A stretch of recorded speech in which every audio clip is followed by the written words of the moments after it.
Mga ganun, sabi ko, Doon nag-iwalay sa paakyat. Kita mo yung matinding paakyatan? Oo. Doon nag-iwalay lahat.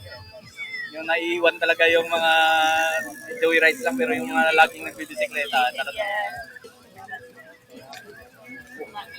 Tanggal yung clips niya. hindi nga ako marunong mag-clips. Bumili ako ng clips, tapos parang naiilang ako. Sabi, ayaw ko. Ano lang, dahan-dahan lang. Kasi talagang matutumba ka. Ingat ka kasi talagang may tumba muna bago ka matuto. Ang pinakamadali ng padiretso. Ang problema yung pahinto. Pahinto. Pag tumigil yung bisikleta mo, tapos hindi pa nakakalas yung isang paa mo. Nakalimutan na yan. Talaga, dami ko rin sugat sa clips. Unang clips ko, tumbagan ako sa stoplight. Kasi pahinto. Tanggal ko yung kaliwa, ang tumba ko pa kanan. Basta naiilang ako dahil first time akong bumili ng clips. Bago-bago lang. Pero Ayaw ko.